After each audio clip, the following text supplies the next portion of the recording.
Hi guys, hi friends. आपका अपने channel Tulika अंकन में एक बार फिर से स्वागत है। और आज जो हम आपका के लिए लेकर आए हैं वो है पीजीटी 2021 का पेपर। इसको हम सॉल्व करेंगे व्याख्या सहित, और इसमें से हम कई क्वेश्चंस को पॉइंट आउट करेंगे कि कौन सा हमारे आने वाले एग्जाम्स के लिए इम्पॉर्टेंट है। तो लास्ट तक देखिएगा। और फ्रेंड्स, अगर आपको अच्छा लगे तो प्लीज़ लाइक शेयर सब्सक्राइब जरूर करिएगा और हमारे चैनल से जुड़िए और अपने जितने आपके आर्ट स्टूडेंट्स फ्रेंड्स हैं, ग्रुप्स हैं, उनमें इनको शेयर करिए ताकि ज़्यादा से ज़्यादा लोग हमसे जुड़ें और हम ज़्यादा से ज़्यादा वीडियोस आपके लिए ले आ सकें। दोस्तों, आपको अगर जो भी क्वेश्चन पूछे जाते हैं प्लीज़ उनका आंसर करिए कमेंट बॉक्स में। वो आपके लिए आने वाले एग्जाम्स के लिए बहुत ही बेनिफिशियल होगा और उसको आप नोट करते रहें। तो आइए स्टार्ट करते हैं हम आज का अपना सेशन। हमारा फर्स्ट क्वेश्चन है, प्रसिद्ध कार्टूनिस्ट आर के लक्ष्मण का पूरा नाम क्या है? आर के लक्ष्मण जी का पूरा नाम है रासीपुरम कृष्ण स्वामी लक्ष्मण। ठीक है, इनको संक्षेप में आर के लक्ष्मण कहा जाता था। यह भारत के प्रमुख हास्य रस लेखक थे और साथ ही साथ कार्टून चित्रकार, व्यंग चित्रकार भी थे। ठीक है, उनकी रचना थी टाइम्स ऑफ इंडिया में। प्रतिदिन उसके लिए कार्टून बना के क्या कहते थे, पब्लिश करते थे। कार्टून श्रृंखला उनकी थी यू सेड इट। ठीक है, यू सेड इट, इसके लिए इनको जाना जाता था। यह वर्ष 1951 में आरंभ हुई थी। ठीक है, ये हमारा रासीपुरम कृष्ण लक्ष्मण प्रसिद्ध कार्टूनिस्ट आर के लक्ष्मण जी का एक शॉर्ट परिचय है। अब आइए देखते हैं नेक्स्ट क्वेश्चन। राज्य ललित कला एकेडमी उत्तर प्रदेश लखनऊ की स्थापना किस वर्ष में हुई? राज्य ललित कला एकेडमी उत्तर प्रदेश लखनऊ की स्थापना 1962 में हुई, 62 में। एलिफेंटा कहाँ है? एलिफेंटा है रायगढ़ में। ठीक है, एलिफेंटा में कुल 7 गुफाएं हैं। मुख्य गुफा में 26 स्तंभ है, स्तंभ यानी कि खंभे, जिसमें शिव को कई रूपों में उकेरा गया है। एलिफेंटा में शिव जी को कई रूपों में उकेरा गया है।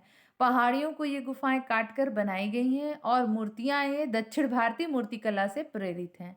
और इसका ऐतिहासिक नाम धारापुरी है। यही इसका मूल नाम था, जिसका मूल नाम अग्रहारपुरी था, जिससे यह धारापुरी निकला था, अग्रहारपुरी।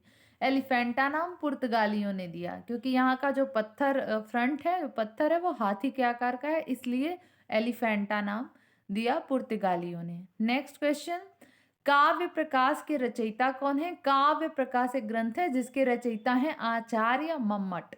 ठीक है, काव्य प्रकाश मम्मट। लघु चित्र शैली के प्रसिद्ध कलाकार सेवक राम किससे संबंधित हैं? सेवक राम संबंधित हैं पटना शैली से। पटना शैली जिसे कंपनी शैली भी कहा जाता था, क्योंकि ये मुगलों के बाद जब अंग्रेज भारत में आए तो उनको खुश करने के लिए कलाकारों ने और उनसे धन कमाने के लिए कलाकारों ने उनके लिए बहुत जल्दी जल्दी फास्ट चित्रण करते थे। और वह ज़्यादातर मतलब ऐसे कल्पना यथार्थ चित्रण रहता था, लेकिन उसको कल्पना के बेस पे बनाया जाता था। तो उसको कंपनी शैली भी नाम दिया गया क्योंकि कंपनी के अधिकारियों के लिए वो बनाया जाता था। और ज़्यादातर इसके जो चित्रकार थे वह पटना में केंद्रित थे, इसलिए इसको पटना शैली भी कहा गया है। क्वेश्चन नंबर 6, निम्नलिखित में से अति यथार्थवादी चित्रकार हैं इनमें से? सिल्वाडोर डॉली अति यथार्थवादी चित्रकार हैं। पिकासो घनवादी चित्रकार हैं। वांग गॉग उत्तर प्रभाववादी चित्रकार हैं। गोंग प्रतीकवादी चित्रकार हैं। ठीक है, तो सिल्वाडोर डॉली अति यथार्थवादी चित्रकार। भानुदत्त कृत सचित्र प्रति रस मंजरी किस शैली में लिखी गई है? रस मंजरी किस शैली में? एक तो यह भानुदत्त ने इसको लिखा, मतलब बनाया है कृत, और एक सचित्र प्रति है रस मंजरी, और ये किस शैली में चित्रित की गई है? तो यह बसोहली शैली में चित्रित की गई है। अगर आप बसोहली शैली के बारे में नहीं पढ़े हैं तो मैंने इस पे वीडियो बनाया है बसोहली शैली पर, आप देख सकते हैं उसको। कृपाल पाल के शासन में संस्कृत ग्रंथ पर आधारित चित्रकलाओं की कई श्रृंखला बनाई गई थी। ठीक है, इसमें 87 चित्रकलाओं को संग्रह करके यह एक पुस्तक बनाई गई। यह रसमंजरी के इतिहास इसमें है, रसमंजरी का इतिहास इसमें स्टार्टिंग है। और इसमें चित्रकलाओं में नायिकाओं के चित्रण के विवरणों पर चर्चा की गई है। ठीक है, नायिकाओं के वर्णन, नायिकाओं का 8 तरह की नायिकाओं का वर्णन किया गया है। बड़े पैमाने पर यह सचित्रित पुस्तक रसमंजरी में भानु दत्त द्वारा किए गए नायिकाओं के वर्गीकरण, उनकी विशेषताओं और कुछ सर्वश्रेष्ठ बसोली चित्रकला संग्रहों में उनके चित्रण जैसे विषयों पर परिचर्चा करती है। ठीक है, रसमंजरी। इनमें से कौन से कलाकार बहुत से जुड़े हुए हैं? तो बहुत से इसमें से जुड़े हुए हैं पॉल क्ले। ठीक है, पॉल क्ले बहुत एक कलाकारों का मंडल था, इससे जुड़े हुए हैं इसमें से पॉल क्ले। फर्डिनांड मुंक नहीं है, एडवर्ड मुंक नहीं है, जेम्स एंसोर नहीं है, Paul clay is the right answer. Next question, statue of liberty का डिजाइनर कौन था? Statue of liberty, statue of liberty का डिजाइनर था फ्रेडरिक ऑगस्टस बार्थोल्डी। ठीक है, फ्रेडरिक ऑगस्टस बार्थोल्डी। और यहीं पे मेरा आज का क्वेश्चन है जो मैं आपके लिए छोड़ के जा रही हूँ, स्टैचू ऑफ लिबर्टी कहाँ पर है? इसको आप कमेंट बॉक्स में जरूर कमेंट करके बताएं कि स्टैचू ऑफ लिबर्टी कहाँ पे है। Next question, the virgin of the rocks चित्र कहाँ संग्रहित है? यह लुव्र म्यूजियम में संग्रहित है। The virgin of the rocks Victoria and Albert museum में नहीं, सॉरी, द लुव्र म्यूजियम में संग्रहित है। नेक्स्ट क्वेश्चन, सतीश चंद्र कौन थे? सतीश चंद्र एक दृश्य चित्रकार थे, छापा चित्रकार नहीं, रेखांकन चित्रकार नहीं, वॉश चित्रकार नहीं, यह एक दृश्य चित्रकार थे। सतीश चंद्र जी का जन्म 1940 में गाजियाबाद उत्तर प्रदेश में हुआ था और उन्होंने कला और शिल्प संग्रह उनके लखनऊ में उन्होंने देखे, जहां उनको 1963 में ललित कला में उन्होंने वहीं से स्नातक किया और 64 में उन्होंने वाटर कलर पेंटिंग में पढ़ाई पूरी की। ठीक है, यह एक दृश्य चित्रकार थे। निम्न में से कौन समीक्षावाद कला समूह से संबंधित है? इसका राइट आंसर है रामचंद्र शुक्ल, समीक्षावादी कलाकार थे। मास्टर ऑफ द माउंटेन्स के नाम से कौन जाना जाता है? मास्टर ऑफ द माउंटेन के नाम से जाने जाते हैं निकोलस रोरिक। निकोलस रोरिक एक रूसी चित्रकार थे, लेखक भी थे, पुरातत्वविद, थियोसोफिस्ट और दार्शनिक थे। ठीक है, और अन्य कई बहुत सारे आध्यात्मिक क्रियाओं से वह हिप्नोसिस और अन्य कई आध्यात्मिक क्रियाओं से प्रभावित थे और उनकी कलाकृतियों में भी उनकी ये सब छाप दिखाई देती है। उन्होंने ही बहुत सारे माउंटेन्स के पेंटिंग बनाई, इसलिए उन्हें मास्टर ऑफ द माउंटेन्स कहते हैं। निम्नलिखित में से किसी वस्तु के सौंदर्य देखने के लिए सहायक होती है? वस्तु का सौंदर्य देखने के लिए, ठीक है, वैसे तो हम वस्तु के रूप को कैसे देखते हैं? नेत्र से।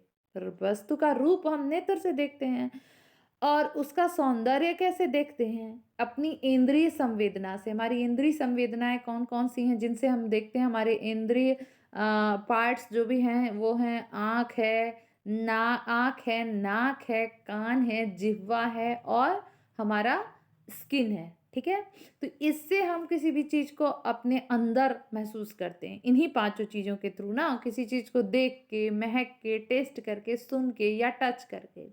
तो इंद्रिय संवेदना ही वस्तु के सौंदर्य को देखने के लिए सहायक होती है।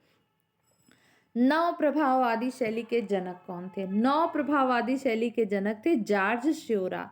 जॉर्ज श्योरा नव प्रभाववादी शैली के जनक थे। इन्होंने बिंदु बिंदु करके चित्र बनाए, इसलिए नव प्रभाववाद को बिंदुवाद भी कहा गया है। ठीक, नेक्स्ट क्वेश्चन, भीमबेटका में किस तरह के चित्र प्राप्त हुए हैं? राइट आंसर है शैल चित्र। आप जानते हैं भीमबेटका चित्र प्रागैतिहासिक कालीन चित्र है, तो जाहिर है प्रागैतिहासिक काल में शैल या गुफाओं पे, पत्थरों पे चित्र बनाए जाते थे, तो राइट आंसर है शैल चित्र। राजस्थानी चित्र का मूल स्रोत क्या है? राजस्थानी चित्र का मूल स्रोत है अपभ्रंश शैली। ठीक है, वही डेवलप होकर राजस्थानी शैली बाद में उसी से उसने प्रभावित होकर राजस्थानी शैली में बहुत सारे चित्र बने हैं। तो मूल स्रोत है उसका अपभ्रंश शैली। पश्चिम भारत के विकसित लघु चित्रों की यह शैली थी। पश्चिम भारत में यह बहुत ज़्यादा विकसित हुई थी और अपभ्रंश शैली 11वीं से 15वीं सदी के बीच में प्रारंभ हुई ताड़ पत्रों पर और बाद में कागज पे भी चित्रित होने लगी। अपभ्रंश शैली के चित्रों की सर्वप्रमुख विशेषता यह थी कि चेहरे की विशेष बनावट थी, इसमें नाकें नुकीली थी और आभूषणों की अत्यधिक सज्जा की गई थी। प्रारंभ चित्रों में जैन धर्म से संबंधित घटनाओं का चित्रण ज्यादा हुआ, फिर उसके बाद धीरे धीरे वैष्णव धर्म से प्रभावित चित्र भी बनने लगे। तो ये अपभ्रंश शैली का हल्का सा डिटेल था। भाई नेक्स्ट देखते हैं, रैम्ब्रा किस लिए प्रसिद्ध है? तो रैम्ब्रा जाने जाते हैं प्रकाश और छाया की दक्षता के लिए। उनके चित्रों में प्रकाश और छाया का बहुत अद्भुत समावेश हुआ है, इसलिए जहाँ भी ये क्वेश्चन बहुत इंपॉर्टेंट है और बहुत बार पूछा गया है, ठीक है। प्रकाश छाया की दक्षता के लिए रेम्ब्रा प्रसिद्ध हैं। Next question, Vincent van Gogh के चित्र किससे प्रभावित हैं? तो विंसेंट वैन गॉग उत्तर प्रभाववादी हैं, तो इसमें ऑप्शन में उत्तर प्रभाववाद तो कहीं नहीं लिखा है, तो प्रभाववाद है, वही हम आंसर में देते हैं प्रभाववाद।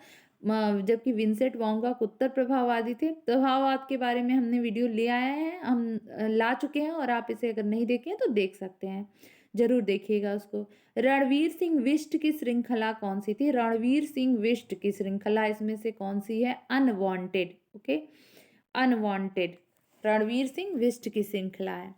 क्वेश्चन नंबर 21, इनमें से किस चित्रकार ने लास्ट सपर चित्र चित्रित किया? लास्ट सपर, इसमें से लास्ट सपर जो चित्रित किए हैं वो हैं M F. Husain. Very important for the next exam, M F. Husain. Shiva को समर्पित कंदरिया महादेव का मंदिर का निर्माण किस राजवंश के समय में? शिव को समर्पित कंदरिया महादेव का मंदिर, ठीक है, यह किस राजवंश के समय बनाई गई? चंदेल वंश के। कौन सा कलाकार प्रिंट मेकिंग से संबंधित है? राइट आंसर इज जय कृष्ण अग्रवाल। जय कृष्ण अग्रवाल प्रिंट मेकिंग से संबंधित हैं।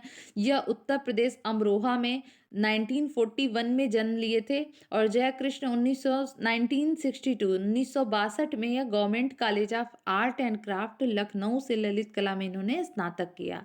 शुरू में सुधीर रंजन खास्तगीर द्वारा ये प्रिंट मेकिंग कला सीखा इन्होंने, और कॉलेज के प्रिंसिपल और शिक्षक भी बने, ठीक है। सुधीर रंजन खास्तगीर इनके गुरु थे, जय कृष्ण अग्रवाल। नेक्स्ट क्वेश्चन, किस कलाकार के द्वारा डेथ ऑफ कृष्णा नामक चित्र बनाया गया? डेथ ऑफ कृष्णा, मंजीत बाबा। मंजीत बाबा ने कृष्ण जी के ऊपर बहुत सारे चित्र बनाए हैं, तो ऑफ कोर्स आप गैस भी कर सकते हैं, डेथ ऑफ कृष्णा, मंजीत बाबा। निम्नलिखित में से कौन सा चित्र एडवर्ड मूंक द्वारा निर्मित नहीं है? द राइट आंसर इज 3 मई गोया के द्वारा बनाया गया है, एडवर्ड मूंक के द्वारा नहीं। पिकासो द्वारा निर्मित बूढ़ा गिटार वादक चित्र की पेंटिंग, बूढ़ा गिटार वादक, ठीक है, बूढ़ा गिटार वादक ब्लू पीरियड का है, और पिकासो के जीवन में कई सारे पेंटिंग के अवस्थाएं आई हैं जो उनके मानसिक अवस्थाओं से जुड़े हुए। 1901 यानी 1901 में उत्तरार्ध में, 1901 के लास्ट समय में पिकासो एक गंभीर अवसाद में डूब गए थे, और नीले रंग उनके ऊपर हावी हो गए थे। आमतौर पर वह समाज सेवक और दोस्तों से अलग हो गए थे, और बहुत समय तक ये डिप्रेशन वाला टाइम उनके समय में चला, ठीक है। और स्टार्टिंग में तो एक क्या कहते हैं, पेरिस में वो एक मतलब एक तो उनका छाप बन गया था कि डिप्रेस्ड कलाकार हैं। हालांकि जैसे जैसे समाज और गरीब बहिष्कृत विषयों की ओर बढ़े, नीले रंग के साथ एक शांत पीड़ापूर्ण मनोदशा के साथ उच्चारण किया, और आलोचक जनता उनके कार्यों से दूर हो गए। मतलब फिर आलोचनाएं और इस तरह की चीजें दूर करके वह पीड़ाजनक चित्रों का चित्रण करने लगे नीले रंग के साथ, ठीक है। ब्लू पीरियड जो भी जनता उनको ब्लू पीरियड के कार्यों को उतना अप्रिसिएट नहीं करती है, क्योंकि इसमें निराशा के भाव ज़्यादा तक दिखलाई देते हैं, और बाद में इनको वित्तीय परेशानियों का भी बहुत सामना करना पड़ा इस टाइम में। तो इस टाइम का उनका ब्लू पीरियड का जो चित्र है, बूढ़ा गिटार वादक, ये एक निराशाजनक पेंटिंग है। मुगल काल में व्यक्ति चित्र निर्माण में विशेषज्ञ कौन था? व्यक्ति चित्र निर्माण में विशेषज्ञ था मुगल काल में भीषण दास। हाँ, भीषण दास ने बहुत सारे छवि चित्र बनाए हैं। मिले सुर मेरा तुम्हारा गीत किसने लिखा था? पीयूष पांडे ने इस गीत को लिखा था, पीयूष पांडे ने। नेक्स्ट क्वेश्चन, प्रसिद्ध पुस्तक क्रिटिक ऑफ जजमेंट के लेखक कौन है? क्रिटिक ऑफ जजमेंट के लेखक है Immanuel Kant. Okay, Immanuel Kant. Vinod Bihari Mukherjee द्वारा इनमें से निर्मित सर्वाधिक भित्ति चित्र किस विश्वविद्यालय में है? विश्व भारती विश्वविद्यालय शांति निकेतन, ठीक है। विश्व भारती विश्वविद्यालय की स्थापना 1921 में रविंद्रनाथ ठाकुर जी ने की थी, पश्चिम बंगाल के शांति निकेतन में किया था। यह भारत के केंद्रीय विश्वविद्यालयों में से एक है, और अनेक स्नातक और परास्नातक संस्थान इससे संबंधित हैं वर्तमान में। तो ये बहुत ही अभी तो बृहद हो गया है। इसी में ज्यादातर विनोद बिहारी मुखर्जी के भित्ति चित्र हमें दिखाई देते हैं। पिकासो द्वारा बनाया गया कौन सा चित्र घनवाद का प्रथम चित्र माना गया है? Right answer is Les Demoiselles d'Avignon, D है एविग्नॉन। आविन्यों की स्त्रियां, हिंदी में इसका अनुवाद ये फ्रेंच है जो लिखा हुआ है और इसका हिंदी अनुवाद किया गया है आविन्यों की स्त्रियां। तो अगर आपके पेपर में ये दे दे आविन्यों की स्त्रियां और लेस डेमोसेल्स, दोनों में से कोई भी दे दे तो राइट आंसर यही होगा। यह घनवाद का प्रथम चित्र माना गया है, पिकासो के द्वारा बनाया गया है। ऑब्वियसली पिकासो और ब्राक यही घनवाद के प्रमुख वो थे। तो ये आज का हमारा सेशन था जिसमें हमने 31 क्वेश्चंस को व्याख्या से क्लियर किया है और नेक्स्ट हम वीडियो जल्दी ही लेके आने वाले हैं। इसके पूरे पेपर को हम कवर करने वाले हैं। तो अगर आपको मेरा वीडियो अच्छा लग रहा है तो प्लीज़ लाइक शेयर सब्सक्राइब करिए यार। आप व्यूज़ तो आ रहे हैं पर लाइक्स नहीं आप करते हो। प्लीज़ लाइक शेयर सब्सक्राइब करिए दोस्तों। आप जितने लोगों को पहुंचाएंगे तो मुझे भी अच्छा लगेगा और मैं और अच्छे अच्छे वीडियोस आपके लिए बनाऊंगी। और अगर आपके कोई भी क्या कहते हैं, कोई आप चाहते हैं कि मैं कोई वीडियो बना के ले आऊँ किसी टॉपिक पे, तो आप प्लीज़ मुझे टॉपिक सजेस्ट कर सकते हैं। तो कल तक के लिए बाय बाय।